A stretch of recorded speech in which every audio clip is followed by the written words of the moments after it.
Every country is in debt. America owes $38 trillion. Europe owes $14 trillion.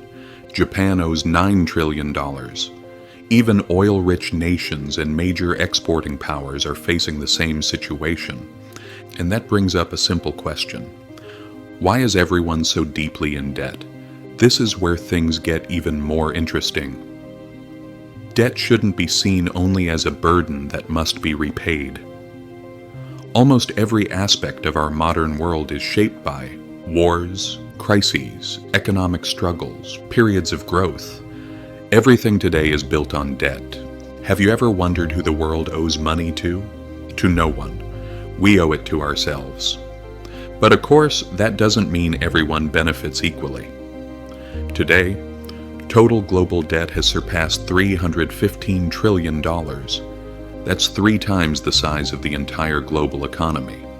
So how did we get here? It all began centuries ago with a war. In 1694, when England ran out of gold, it borrowed money from merchants. In return, merchants were promised future tax revenues and earned interest. To manage this process, the Bank of England was created. For the first time, the state began using money it didn't yet have. This marked the birth of government bonds and the foundations of the modern financial system. Over time, other nations followed the same path. Debt turned into a symbol of power. Countries once fought wars for gold. Now they issue bonds to earn interest. Today, debt has become a universal language. Every nation borrows, every bank lends, and every individual is both a debtor and a creditor. So, who actually holds America's $38 trillion debt? The answer is simpler than you think. Most of it is owed to Americans themselves. Banks, funds, insurance companies, and even the Federal Reserve buy U.S. bonds.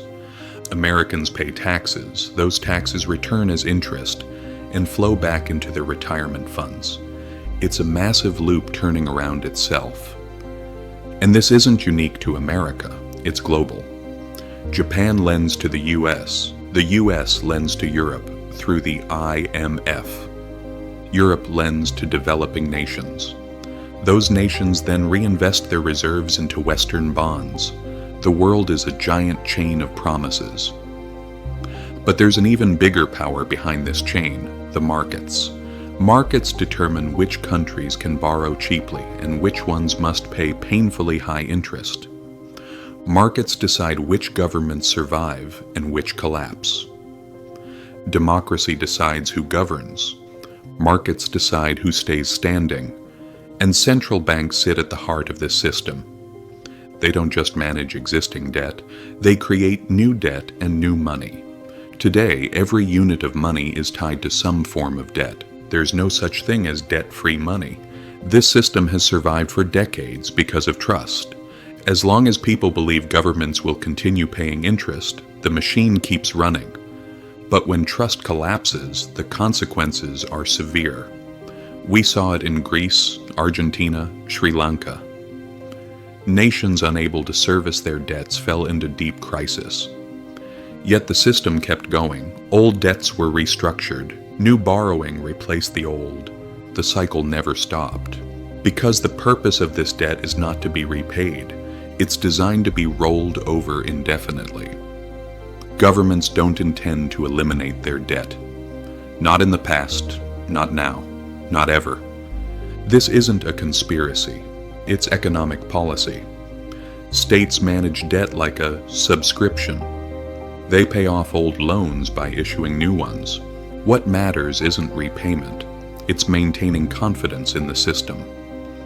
If that confidence disappears, nothing else matters. Interest rates spike, liquidity dries up, and the economy stalls. And here's the interesting part. The phrase "we owe it to ourselves" isn't entirely true. Interest payments do not circulate evenly, they flow upward. Taxpayers pay asset holders profit. That's why global inequality rises alongside global debt.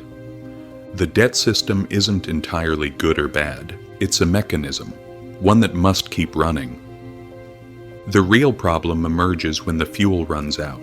When new borrowing can no longer sustain old promises, the question, who is the creditor, stops being abstract and becomes painfully personal. There's no single villain beneath the financial system, not China, not Wall Street, not the IMF, all of them, and us. Debt is no longer a chain. It has become a delicate balance. And if that balance breaks, the mask falls. In the end, debt is a promise that cannot be kept forever. If this gave you a new perspective, subscribe.